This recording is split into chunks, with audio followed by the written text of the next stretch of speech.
Hello, everyone. A very good morning to all, young geospatial professionals, students, ladies and gentlemen. I'm Reginald from the Singapore Land Authority, and I'm your host for the very first panel happening today at the Regional Geospatial Youth Forum 2021, the GeoInspire panel. So during the inaugural online forum last year, we were happy to see many of you coming together to network, to make friends, and to share your geospatial experiences. And this year, we are happy to have even more friends to join us from all around the world. This is the third year we're organizing RGYF, which aims to build interest, awareness, as well as the community around geospatial professionals amongst youth worldwide. Today's forum, we'll see 5 different panels stretching across the different topics: the GeoInspire, the GeoEducation, and lastly, GeoInnovation. Without further ado, we are excited to introduce the GeoInspire panelists to share more about their geospatial journey. During the event, if you have any questions, please feel free to leave them at the Q&A chat box and we'll answer them at the end of the webinar. Please allow me now to hand over the time to Professor Perrine from the Nanyang Technological University, who is our moderator for the GeoInspire panel. Perrine, please. Thank you. Thanks, Reginald, and thanks for the invitation. It is my great pleasure to be moderating this session with no less than 4 great panelists. I'm going to start with a very, very short bio for each of them, so perhaps they can turn on their videos at the time.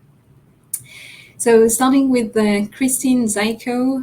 Christine comes from Leica Geosystems, and she has over 10 years of experience in the surveying industry. She currently serves as a senior sales engineer with Leica Geosystems. And Christine specializes in GNSS, which is the Global Navigation Satellite Systems, as well as GIS solutions. And she conducts technical trainings, as well as supporting GNSS business development in the region. Next, we have Wang Songyu, who comes to us from the Urban Redevelopment Authority. Songyu was trained in mathematics and started learning GIS from 2012 after joining the workforce. And at URA, he focuses on analyzing how land use affects mobility trends in Singapore to support urban planning. Next, we have Jinal Foflia, who comes to us from GRAB. Hi, Jinal. Jinal is a software engineer, and she turned program manager with over 6 years of experience in working with products and mobility, logistics, automotive, and transport industries. She's self-described as a map and open data enthusiast who is passionate about all things maps and locations. Very happy to have you, Jinal. And finally, coming to us from Sydney, Jamie Simpson, a PhD candidate in remote sensing and marine ecology at the University of Sydney, Australia. Jamie is studying the spatial patterns in seagrass beds to improve our understanding of carbon sequestration in these habitats. Jamie is also an Esri scholar, and so he will tell us more about this in his introductory remarks. So first of all, thank you all of you for joining us and sharing your experience today. 4 people is a lot in a panel, so I'll invite you to make this session as conversational as possible and also ask each other questions, as well as answering questions from the audience, which we'll get to in the second part of this session. I'm starting with the first simple questions to each of you about your background. And it's a simple question: what convinced you to be part of the geospatial world? And perhaps if you can share a little bit about your current job and whether it is what you expected from your time in studies. I'm going to start with Christine, if you'd like to answer first. Hello, morning everyone. I'm Christine. So I work as a senior sales engineer for Leica Geosystem, and I've been with the industry for 15 years. And what convinced me in this joining this geospatial world, because maybe a bit of the story. So back home, I'm practicing a genetic engineer for 9 years, doing geospatial services as well. So what convinced me to be part of this geospatial realm is, my grandmother was a genetic engineer. So she was always like showing me the instruments, she used. So she would ask me when I was young, do you want to be a genetic engineer when you grow up? So I knew early on that I would follow her footsteps. So I came from a four generation of Philippine surveyors. So starting from our great grandfather to my grandmother to her father and also my uncles in business. So um, I grew up in this surveying environment also where my father would bring home to the stations during my school breaks, those things. So they bring me to the office and let me help. So I think when deciding what to study at university, like the choice is easy for me. So I'm here in the geospatial room. Yes, thank you. Thanks for sharing this family story. Very, very interesting. Next, I'll go to Song Yu. Song Yu, same question to you. What convinced you to be part of this geospatial world? Yeah, hi. Yeah, hi, I'm Song Yu from Urban Redevelopment Authority. So it's the Land Use Planning Authority in Singapore. So for me, actually, I didn't really expect myself to be in a GIS-related field inside during the workforce because I actually studied math in university. So as I joined in 2012, that's the first time I learned about GIS, and it was really fresh and interesting to me. And I started to realize that so many data sets are so related or contain a spatial element in it. I eventually started created tools to do some data processing to make it simple. And over the years, even learned to fuse like my knowledge in mathematics to extract information and insights out of the data set. So I think since 2012 now, then it's already part of integral of my job to then use data science on spatial data set. Yeah. And one simple example would be like network analysis in GIS is actually also based on the field in maths called graph theory. So I believe it's very closely related, and it has been a really fun journey in this career path. And I'm still very excited to see how fast we can push the body of GIS in terms of data tools and application. Great, thank you very much for sharing this. So very much from a technical background, then applied to the field of spatial and geoscience, which is quite interesting too. Gina, you're next. Thank you and hello everyone.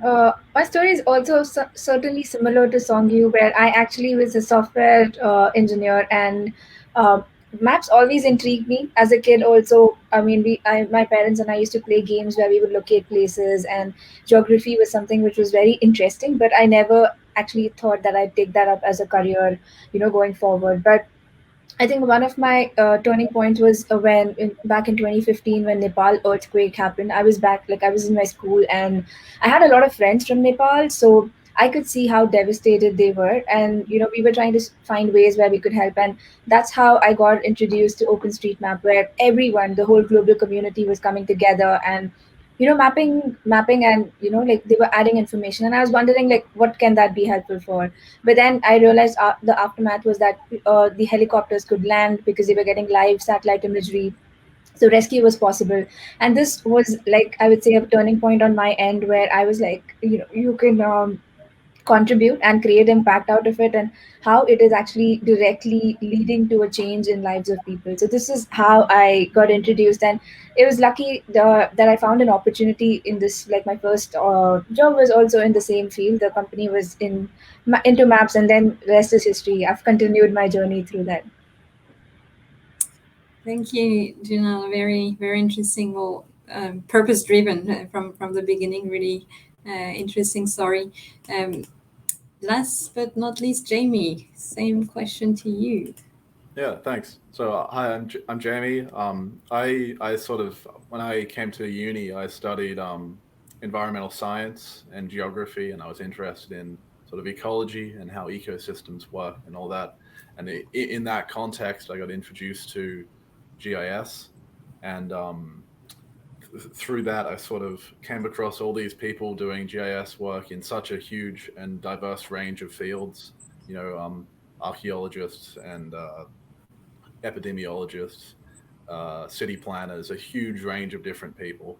And that really kind of inspired me to, despite still working in environmental science and being applied in that field, to sort of pivot a bit to that geospatial science stuff, because that's where there's this huge potential to apply to so many different fields.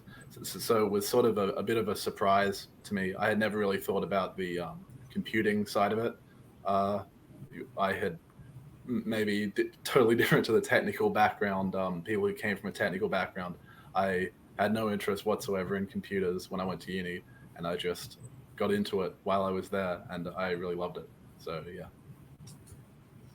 Yeah, thanks for sharing that. It's quite interesting, this sense of community that some of you have highlighted, and even if people have different goals and backgrounds, there's actually a community that develops around these technical tools that we develop to answer important questions.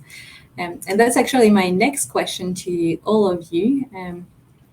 I'd like to learn more about the projects that you work more on. And so the question is, what project or initiative are you the most proud of in contributing to the geospatial world? And perhaps I'll take my moderator's privilege to orient the question. If you have environmental projects that you want to highlight, so perhaps we'll start with Jamie. I'd be very much interested in this, as we know some environmental crises, if we think about climate, about biodiversity crisis, may be some of the important challenges of the 21st century. So feel free to highlight some of these challenges as well. But in general, what projects are you the most proud of? And Jamie, we'll start with you this time. Yeah, so there's a few there. I'll get to the environment one in just a sec, but I'll just start with the work that I got the Esri Young Scholar Award that you mentioned for, which was all about COVID-19 occurrence rates in my state in Australia, in New South Wales, and it was all about clarity of communication when the government was sort of trying to very, very quickly respond to this thing. They had all this data that they were spitting out on the internet, and it was all in big spreadsheets and didn't really mean much to anyone. No one wants to dig through that and find out what it is. So it was just a matter of taking that and communicating it really clearly on a map. So you can see, this is where I live, this is where my friends, my family live. I can see exactly what's going on around there. And I was really, really happy with how that turned out. And it's just such a simple way that you can apply that geospatial technology to help people. And even if it's just in alleviating their concerns about this really uncertain and frightening time, it was really good. But to very quickly discuss the environmental one that you mentioned, I also got to be involved in a totally different project in Fiji, looking at the relationship between land use change and resilience to cyclones, and seeing how the especially plantation forestry affects the resilience of different landholders to those cyclone events, and helping inform decision making about how essentially the upper parts of a catchment can be better used to minimize the risk that exists to the farmers down in the lower catchment. And that was all based on similar geospatial technologies, but a totally different question, looking at remote sensing imagery and things like that to model cyclone resilience. So yeah, those two examples. Thanks very much for sharing, and I invite the audience as well to ask questions in the Q&A box. We will definitely get to them. These very rich projects, which I would love to learn more about in maybe later. Let's go to Janelle next. So something which I have, there are multiple projects, but something which I personally feel is a need at this point is, as you mentioned, right, that the communities are a really important essence of, maps, because we can't be everywhere, but then everyone is around and they keep improving it. So one of the things which I personally felt that maybe if it was introduced earlier when I was in my school, was to have a way to take this up as a career or have that information to do so. So a part of this, which I am also currently working from the grabs side also, is geostars, which is we're working towards building a curriculum where it could be a part of the course, or a small plugin to what they're studying, but introduces them to the universe of maps, like what are the things that we do. And I think in the last few years we've seen that maps have become a really integral part of our lives. Like everything that we do in a way is letting like is through maps, like getting food, delivering food, or even finding places, or I mean, visualizing and analyzing. So it has become such an important part. So this particular project, or is one way to like introduce them early on, give them that platform where they can at least explore and further go ahead with it.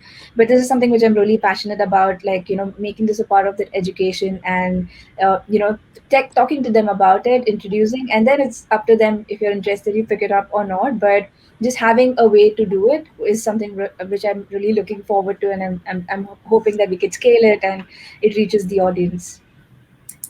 Great, thanks for sharing this. This is in Singapore, correct? It is in Singapore, but we are also like trying to open it across Southeast Asia, and hopefully in a span of few years or a year globally too. But yeah, the program is called GeoStars, and yeah, it's aimed specifically to university students. Interesting. Thank you. Thanks for sharing this. Songyu, same question. Any project you feel particularly proud of? I will share something that is more done recently. Actually, it's quite similar to what Gina has shared about the OpenStreetMap doing some crowdsourcing initiative. So we have done this crowdsourcing initiative for Singapore to build up a walking and cycling network using more of government data set, so that we can actually even build the data for the future plan and actually use it to analyze about walkability and accessibility. That's how and why we want to make use of to support the land use planning and make places to be more walkable as well. So this is still a very initial phase. We are still trying to do it within the government first, but of course we have plans to eventually roll it out to have public engagement, to also to eventually share the network data set with the public industry as well as the academia. Yeah. So hopefully, planning was like end 2022. We see how it can this be rolled out, and this definitely hoping to give more, like provide more services for the public to say, I want to route for us a better free access path, especially for the wheelchair people on wheelchair, and we can target different population group in that sense to make Singapore a more walkable and accessible place. Yeah, so this is something still ongoing, and I think is the biggest the biggest project yet. Yeah. And using that, we're also trying to see how we can promote this and engage with the schools as well. So we're actually using it to teach about urban planning and do some fieldworks with the teachers and students. Great, thanks for sharing this. The tool for now is still internal. There's no beta version available, is it? We are expanding to a bit. Okay, it's a bit controlled now, but we have public volunteers coming in at the moment. Yeah, it's actually accessible by the public. So we are trying to slowly opening up, eventually to make it like open source as well. Great, thank you very much. Christine, same question to you. Sharing a bit more about your projects. Oh yeah, for us, like a Geosystem, so being a geospatial data solution provider, so basically for us, we use the technology to gather the data, like those, for example, mobile mapping, those like, HDS, laser scanner. So somehow we are the technology that, provides, the data. So somehow for our project, so basically we work with many companies here in Singapore locally and also of course abroad. So for us, we achieve our goal once our customer embrace those our technology. So we bring them to them like those to have a digitization of how they work. So especially now with COVID, so it's a limited manpower and access for the sites. So basically they need, fast and of course accurate and easier technology. So, that this digitalization is something that they can share the data to, whole construction or even geospatial or, GIS and engineering ecosystem. So, this data could be shared with everyone. So I think a recent project that we have, we work with SLAs. We did some mobile mapping, mapping with some areas here in Singapore. far. So this is like collaboration projects also that we're currently working on. Yeah. Great, thank you. Yes, Singapore Land Authority, SLA, if we have some international audience here. Thanks for sharing this, all of you. Have a next question, which perhaps necessitates a little background. We've talked about the many applications of these mapping technologies, and this is absolutely great. There are also ethical issues that often come up in these projects. It can be about people who do not want to be mapped, for example. We've talked about overseas projects as well. Some of you have mentioned this.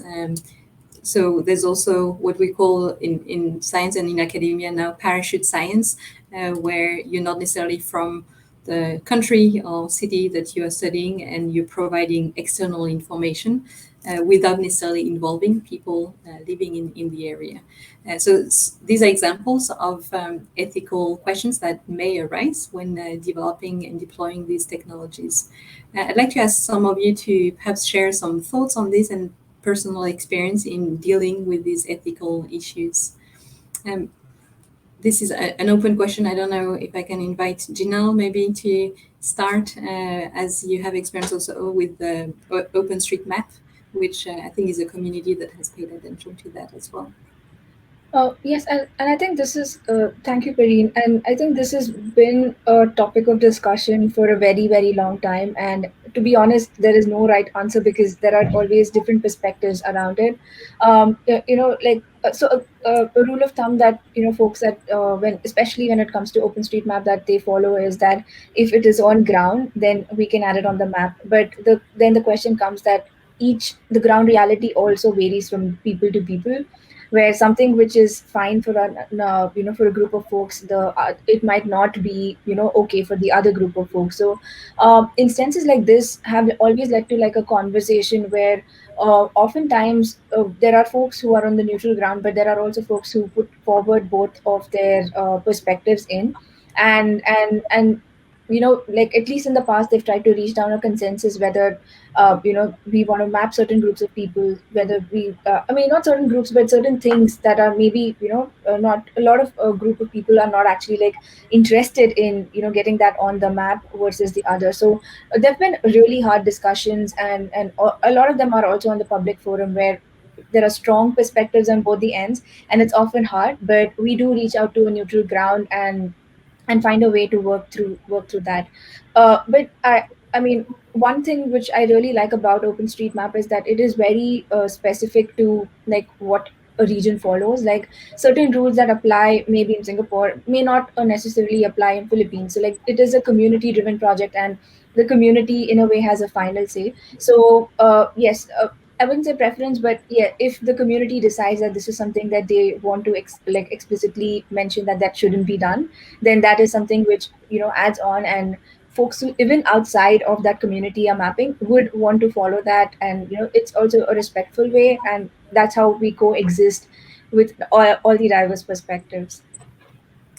Yeah, thanks for sharing this. Perhaps if you don't mind explaining a little bit more process-wise, how do these safeguards would actually work for if a community expresses concerns, for example? So usually, I mean, there are community channels and mailing lists, and when it comes to OpenStreetMap, there's also like there's an OpenStreetMap Foundation which has like a governing board. So at times when this issues rise, it is usually like when it comes to like a local channel where the conversation begins, but then it is taken to a broader forum where like usually people put their perspectives in, and rationally think about that. So it is mostly a discussion because we're all like across different time zones, but then if required, that would be something that's taken into discussion. Different folks or representatives would join that conversation, put forward that this is like something that is happening, this is the need, like explain, and then a decision. There is no voting or something, but rationally I think the communities come together and agree upon that this is something we should be going ahead with versus not as such. Great, thanks for sharing this. I'll turn to you, Jamie, because I saw you nodding when I was talking about parachute science. So I'm curious to see if you have additional thoughts on this. Yeah, absolutely. So I'm situated in a geography department where everyone does work all over the world, primarily in Southeast Asia and South Asia, and also the Pacific. So fairly wide range of different locations. I think that Janelle has highlighted a lot of the processes that you follow. You know, it's by necessity it has to be collaborative. It has to. You can't. You mentioned parachute science, and it reminds me of a lot of the things that really relatively recent dialogue that exists in a lot of remote sensing academia, specifically, because remote sensing, as a literally top-down way of looking at the world, it's so easy for that to replace the experiences of people who are on the ground, the representation of the world from a satellite image. It's so easy for governments or academics to sort of replace the reality on the ground with that.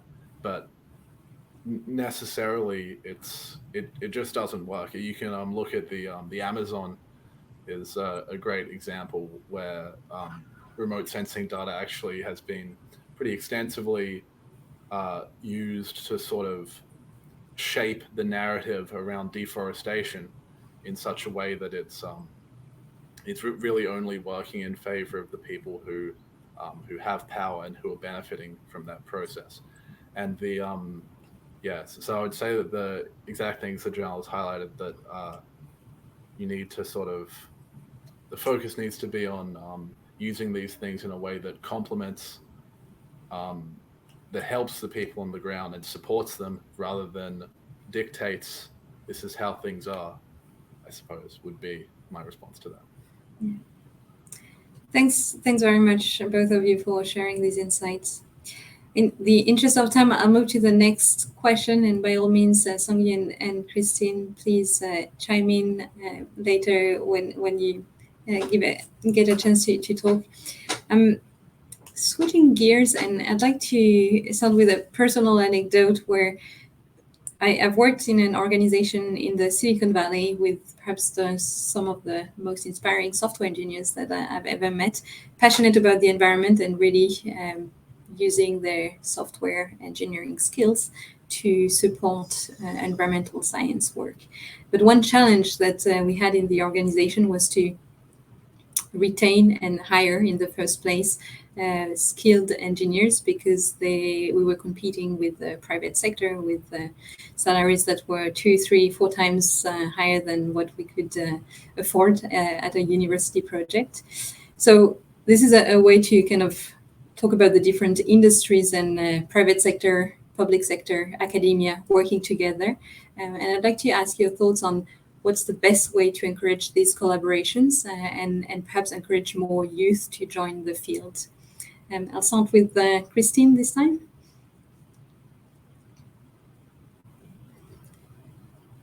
Hi, okay. So I think the private sectors and academia can do more, some collaboration projects.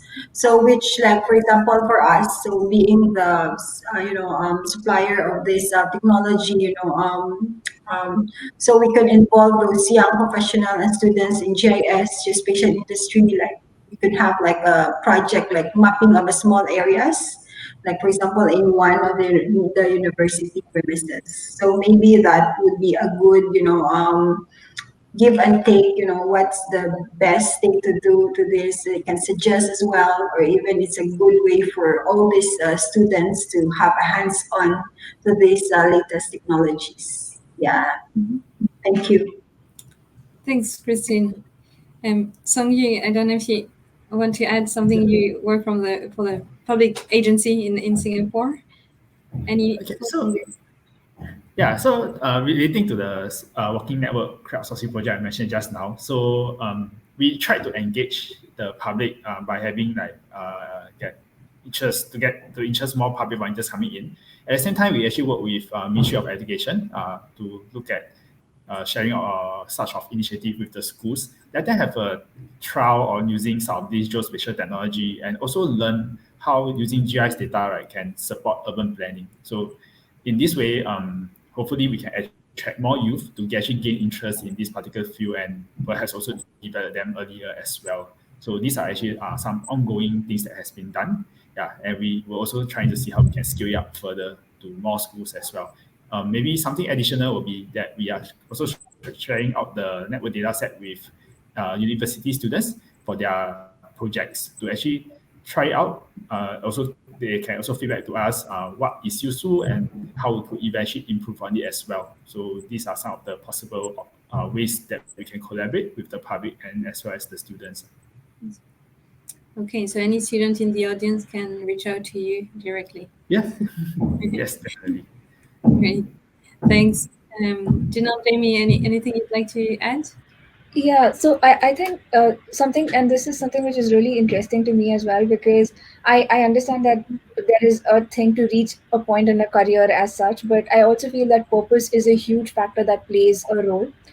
I've interacted with a lot of I would say engineers or students who are aspiring to be, you know, in the developer or you know, in these jobs, but I also feel that they are willing to, if like communicated or if given a chance to talk about the purpose or the fact that the impact that they could make, they are willing to like spend that additional time to you know, contribute to the project or so. And I've met a lot of these passionate folks who maybe in the day are, you know, working in these private sectors and doing what they're doing, but in the night or, you know, in the weekends they actually go ahead and, you know, spend some time on improving these projects. And that is one thing which always fascinates me, because that's how all the open source projects or just generally a lot of these innovation happens, where folks are so passionate about it and making a change in lives. So maybe, you know, like talking more about it and driving or, you know, talking about the purpose helps people to, you know, wake up and do that extra mile, which otherwise is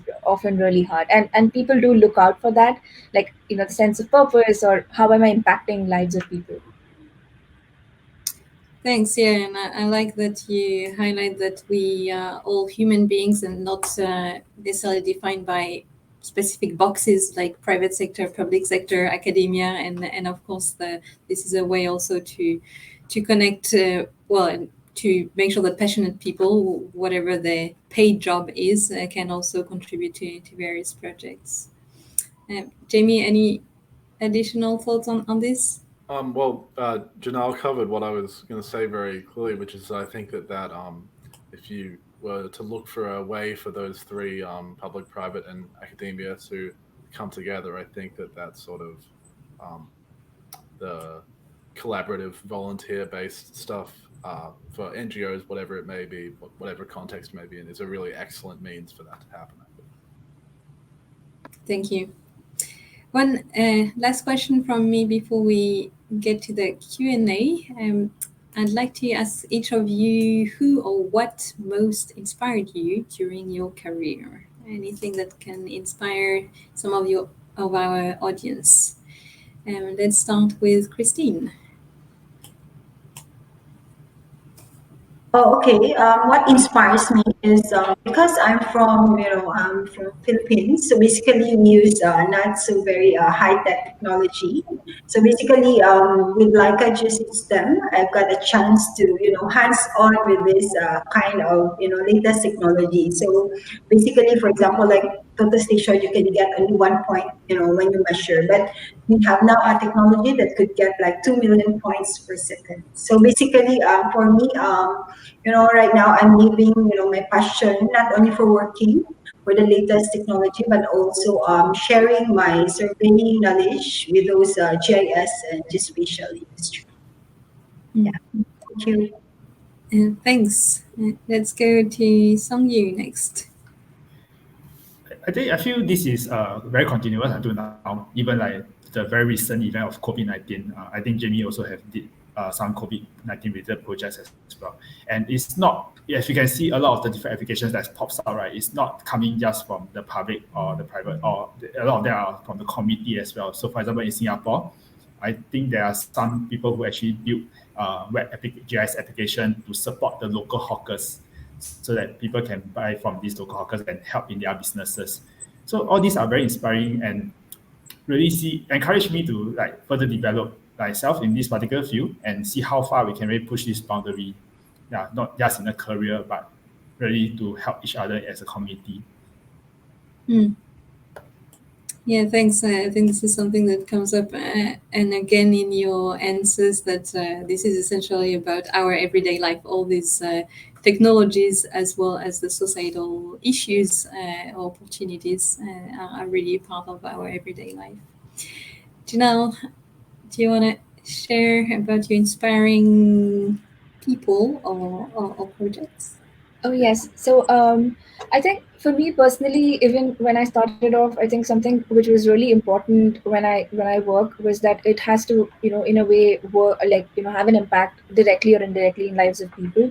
So that's one thing which I try to like focus on, and I think luckily or fortunately, I'd say that I've got opportunities where I could take that forward. I mean, one is through like the different projects that I'm working at Grab as well as my previous organization, but I've also been fortunate to have great mentors. They have always kept me, like, one is grounded as well as like the other is like keeping me open to all the possibilities, which has helped me grow as a person and also helps me like reach out to more broader audience and share that experience as such. So like just being there, being able to like share what I've learned, as well as like being able to like derive some impact out of the work is something which keeps me going and keeps inspiring me as well to like go to a greater take that extra step to get or create that impact or reach out to the audience.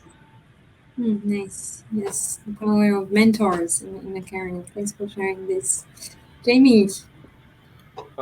Yeah. So you mentioning what inspires you, and I would say that for me, it's actually been teaching geography and seeing all the seeing how it can sort of open people's eyes to a new way of seeing the world. Because as you said, Perrine, everything has a every phenomenon has a spatial dimension of some sort, and seeing the world through a geographical lens lets you understand how that all matters and why it matters.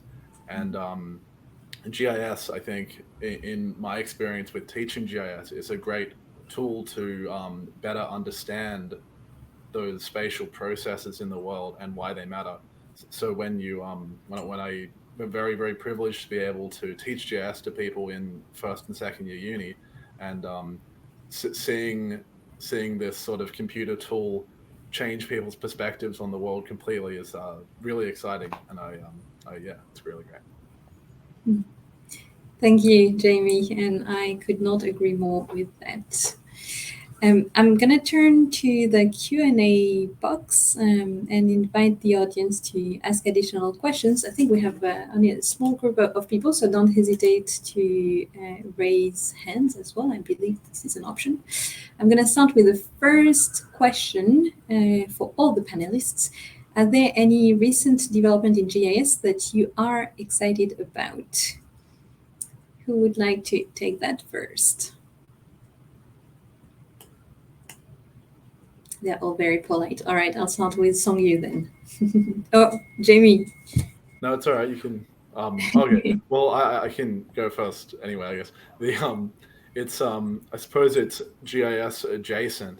The particular thing that I'm very excited about is it's related to my PhD research, is the use of UAVs, of drones, as a way of capturing, enabling people who have, in many cases, really don't need much experience to capture really valuable and really useful spatial data. And as those things tend to go, they're getting cheaper and cheaper and easier to use and more widely accessible. And hopefully will eventually be able to, just like other geospatial technologies, be applied across a huge range of different fields, disaster recovery and archaeology, whatever it is. So drones, they're really cool. They are very cool. Do you want to elaborate a little bit more on what type of limitations they help address? Oh well, it's all about accessibility. Well, partly it's about accessibility. You can gather data something that you couldn't go and visit in person. For example, my some of the work I've done on seagrass. If you go up to northern Australia, there's a lot of seagrass. You wouldn't want to go and survey yourself because there's a bunch of crocodiles there. There's also the matter of resolution, because when you can fly a drone 100 meters off the ground, it's going to get a lot better resolution imagery than a satellite that's in orbit. And there's also just the immediacy of it, the fact that you don't need to rely upon an expensive chartered aerial imagery flight or rely upon a satellite overpass. If you have access to the drone, which, as I said, will hopefully become more and more accessible, you can just go out and do it. And it's just easy as that. Great. Yeah, three excellent points. Song-Yu. Yeah. So maybe adding on to Jamie's point on the UAV, I think other type of development, like for example, LiDAR scanning, these are actually really technologies that can collect a lot of information. So you have point clouds information that's in the recent development.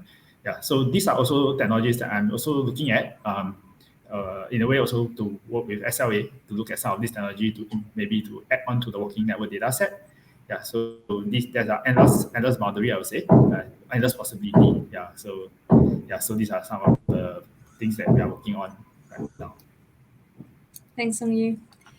Christine, do you want to share some thoughts about exciting GIS developments? Sure. I think just to add on with Jamie and Song-Yu, that because as a Leica, we're provider. So basically, those UAVs, we have those, LiDAR technology. So basically, that's our we specialize those things. So basically, we just, I think like a week ago, we just launched we call it BLKR. So it's autonomous, like a scanning module with autonomous mobile robot. So basically, it's just like walking dog with a scanner. So basically, like for example, for safety purposes, so you can just bring that robotic scanner then to just scan, without any people, be there on the site. And the other one is we have the BLK to fly.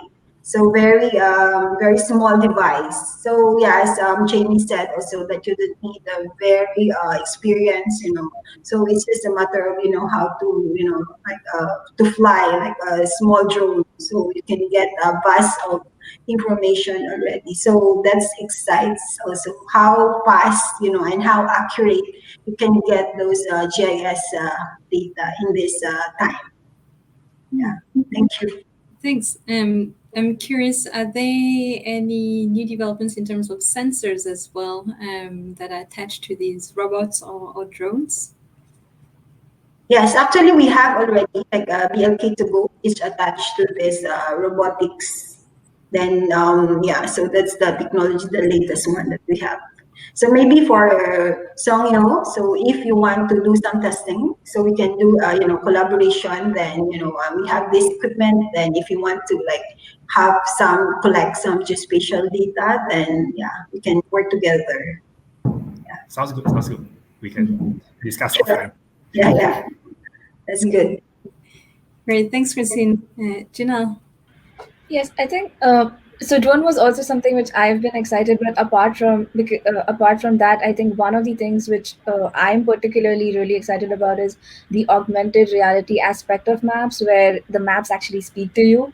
Because as much as I'm super intrigued by maps, but sometimes they're confusing to read, and I think these are great way for anyone who doesn't. I mean, not doesn't, but trying to be map literate, and this is like a tiny clues that you give when you're working with the map. So as I don't really know that has impact, but it just makes a normal person's life so easy when I'm like, I don't know, should I go right or not, if there is a thing. So augmented reality is something which I personally am really like fascinated about and excited as to what next will it bring in, and how it could change lives of people.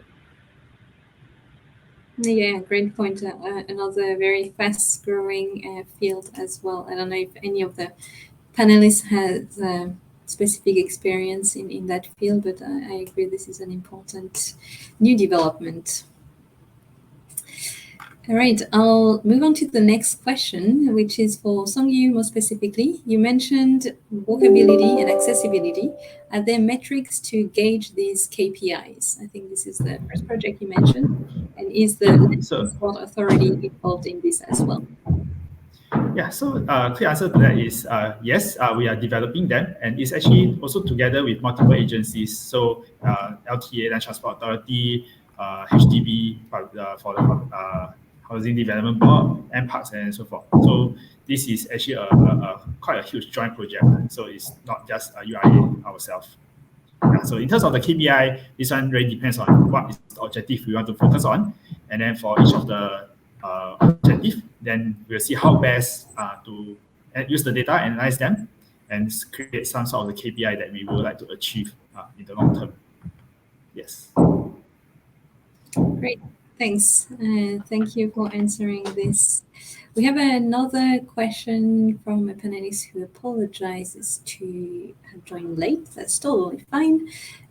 All of you are the younger generation of geospatial professionals. Could you please share with us the challenges you faced in your geospatial journey?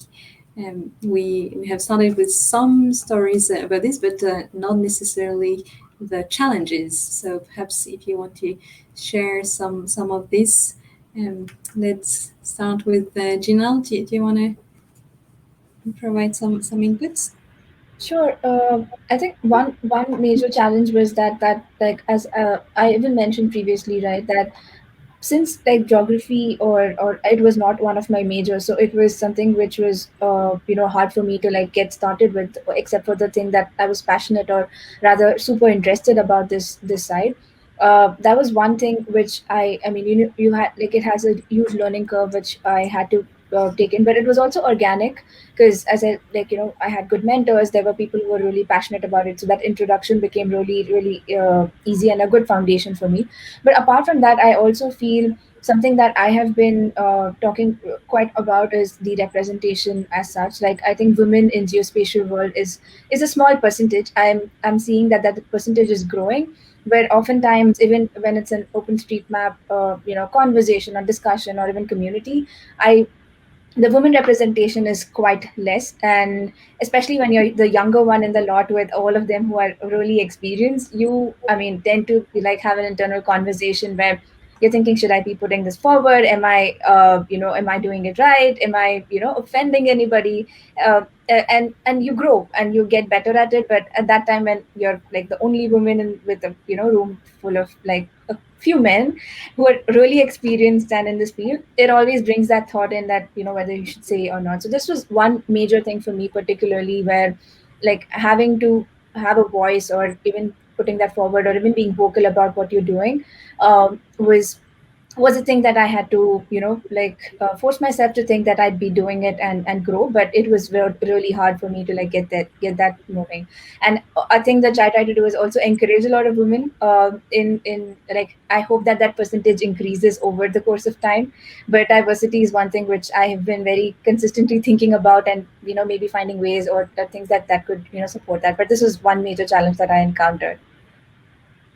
Great, thank you. Yeah, if I can rephrase the first point about kind of formal training in the field, which is interesting. I think most of you came from very diverse backgrounds. And as we mentioned, the field is also evolving very rapidly. So it kind of almost questions this idea of what is the perfect Exactly. background, formal background. The second point about gender and role models perhaps lacking still in an industry where that's still dominated by men. This actually brings me to Christine, because you shared a very inspiring family story at the beginning. I don't know if you'd like to share more on this second point of gender and as well as additional challenges that you may have faced. Yeah, okay. So, yeah, maybe I would just like to add with Gina. So, yeah, so sometimes being a woman, you are, like, for example, like in 40 people, you're the only girl. Even I think when during my college, my university days, So like 40 in the class, then I'm the only girl. So somehow I'm in the right place. Did I choose the correct course? Would I tend to have a nice career? Why is it? So, but um, but good thing is, in this geospatial, when I came to this realm, so I told myself, like you are the same, either man or woman. So so apparently, I can cope up with them as well. So even I can maybe sometimes excel more. Not in general, of course. So basically, yeah. So challenges, I think, in some ways, because the technology is really growing very fast.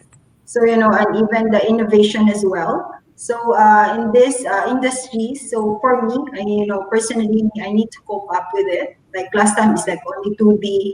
Then this time, we have the 3D beam. Those data, different data that I didn't encounter before. So I need to cope up with this. So yeah, so it's a part of challenge and also growing as well. So you need to embrace it. Like you need to go through with it. So so you can go with the flow, or even you can excel more. Yeah. Thank you. And thanks for sharing this kind of a learning attitude as well, and learning as you progress in your career.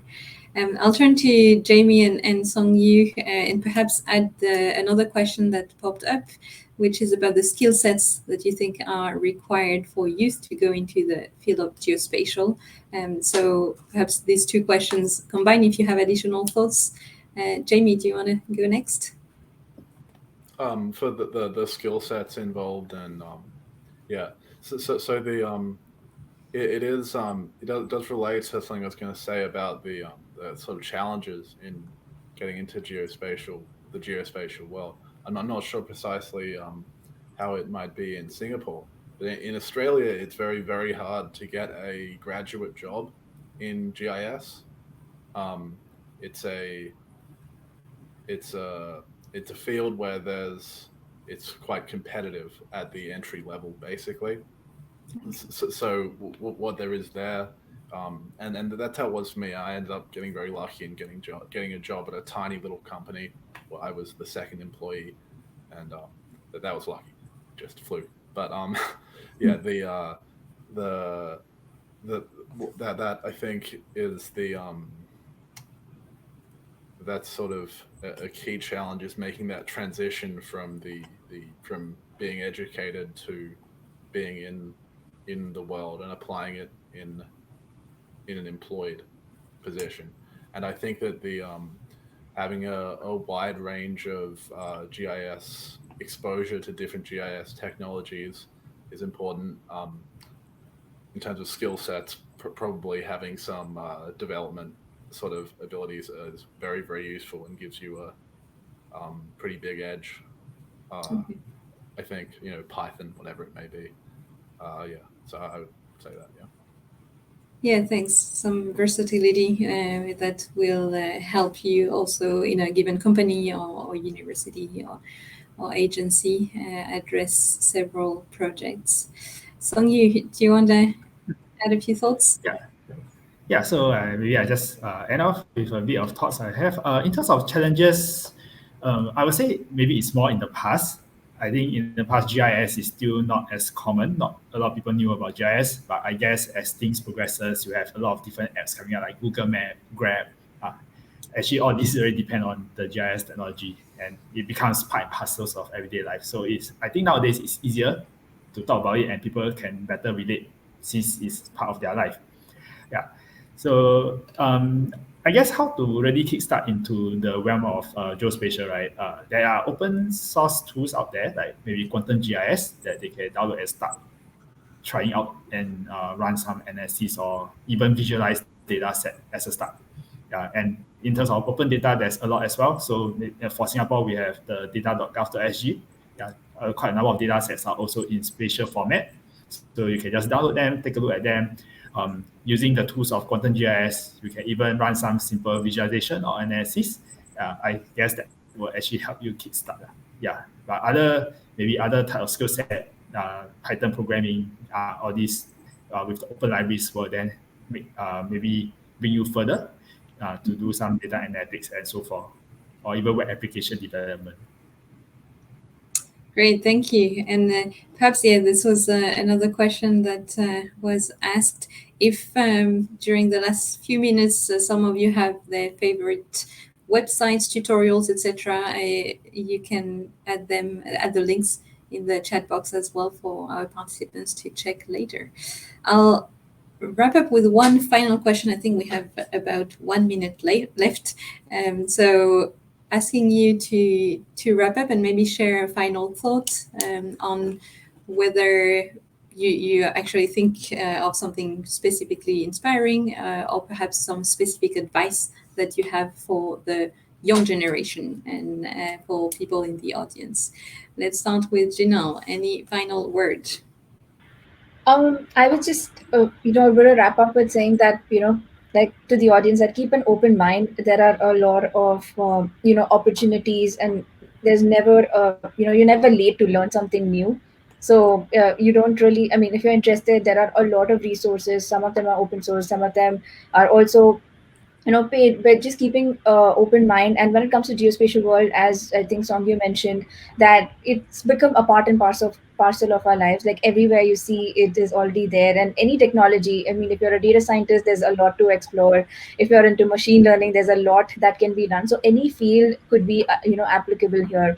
So I just say keep an open mind. If you're interested, go explore it. Don't hesitate to take that that leap of faith and jump into it. But for sure, the applications are wide, and there's always something that'll come up. Thanks, Janelle.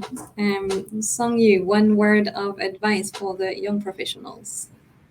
Actually, very similar to Gina. Things are already out there, so really try it out.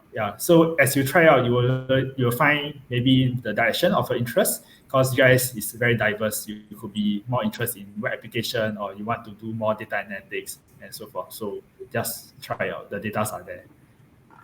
Curious mindset. Thank you. And Jamie, any final word? Yeah, I would just echo what Janelle and Songyu have said, that there's so much you can do with geospatial technology, and I would just add that it's got to be one of the fastest growing fields out there. It's just there's so much potential in the future for it to keep on expanding and keep on adding valuable insight to the world. So yeah. Thanks, Christine. Oh yeah, I think same as the three of them. So yeah, for those young professionals in the field of JS and geospatial field, so don't be afraid to explore new and challenging rules. So you'll never knew that you will succeed in it. So so in short, you need to embrace change. So and also to be on the latest technology and latest all those news, so you can be a competitive also with others. Yeah, that's all. Thank you. Thank you very much indeed to all of you. I see that Janelle also posted a link. I encourage the audience and panelists to also post their favorite resources. And it's been a great pleasure to moderate this conversation. You four have really amazing experiences, and I'll hand it over back to Reginald. Thanks for tuning in. Hi all, a very big thank you to our panelists, Professor Perrine, Janelle, Christine, Jamie, as well as Songyu for today's insightful sharing. It's inspiring to actually hear from everyone on what inspire you on the geospatial career or even education. And we hope that today's session will have provided everyone, our audience, with a different view on how each of us has a role to play in the geospatial realm, be it in the academia, the public, or the private sector. So we'd like to thank everyone for tuning in to our GeoInspire panel. And before you go, please feel free to check out our events on the subsequent day. You can now take a look at the screen, which we'll share with you as a screenshot. You may scan the QR code and join the conversations using the hashtag SgGeoFest. And I'd like to thank everyone, and we hope to see you at our subsequent RGYF panel. So the next RGYF session will be happening at 12 o'clock. So we will have our GeoInspire panel 2, where we have our ASEAN Geospatial Challenge 2021 winners. And with that, we'd like to see you again and wishing everyone a pleasant day ahead. Thank you, everyone.